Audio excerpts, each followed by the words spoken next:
Sir నన్ను కాపాడండి sir. Sir Nara Chandrababu Naidu గారు, లోకేష్ గారు, పవన్ కళ్యాణ్ గారు, దగ్గుబాటి వెంకటేష్ ప్రసాద్ గారు, అనంతపురం ఎమ్మెల్యే, అర్బన్ ఎమ్మెల్యే గారికి నా నమస్కారాలు సార్. సార్ ఇట్లా సౌదీలో 2 నెలల నుంచి చాలా ఇబ్బంది పడుతున్నాను సార్. నాకు చాలా కష్టం ఉండదు సార్. నా కఫీలు వచ్చి డైలీ 2 నెలల నుంచి కొడుతున్నాడు సార్. నాకు కొట్టి జీతం ఇవ్వడం లేదు. నా దగ్గర వచ్చి నాకు రోడ్డు మీద పడేసినారు సార్. 10 దినాల నుంచి నేను రోడ్డు మీద ఉన్నాను సార్. నాకు చాలా ఇబ్బందిగా ఉండదు సార్. నాకు ఇండియన్ ఎంబసీకి మాట్లాడి నాకు ఇండియాకి పంపించండి సార్. నా భార్య పిల్లలు చాలా ఆశతో ఎదురు చూస్తున్నారు సార్. నా కొడుక్కి కిడ్నీ ప్రాబ్లం అయింది సార్. దానికి 12 లక్షల దాకా ఖర్చు చేసినాను సార్.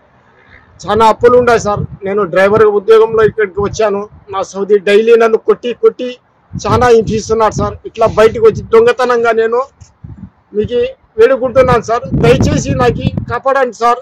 సార్ కాపాడండి సార్. సార్ కాపాడండి సార్. సార్ నా వల్ల కావడం లేదు సార్. దయచేసి నన్ను ఇక్కడి నుంచి ఇండియాకు పంపించుకోండి సార్. సార్ ప్లీజ్ సార్, మీ కాళ్ళు మొత్తం సార్. లోకేష్ గారికి, పవన్ కళ్యాణ్ గారికి, నారా చంద్రబాబు నాయుడు గారికి దయచేసి నాకు చేతునిచ్చి విజ్ఞప్తి చేస్తున్నాను సార్.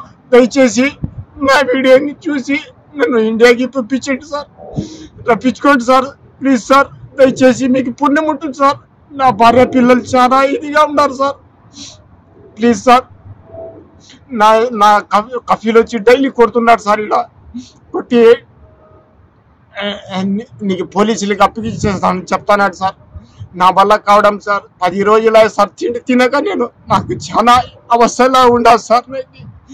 మసీద్లో పండుకుంటున్నాను సార్. నాకు ఎవరు లేరు సార్. ఆధారము రోడ్డు మీద పడుకొని నేను కాలం ఎలా తీస్తున్నాను సార్. 10 దినాలు అయ్యా సార్. ఆకిలితో చచ్చిపోతాను సార్. దయచేసి నాకు ఇండియన్ ఎంబసీతో మాట్లాడి నాకు ఇండియాకి రప్పించుకోండి సార్. చేతులు ఇచ్చి నమస్కరిస్తున్నాను సార్.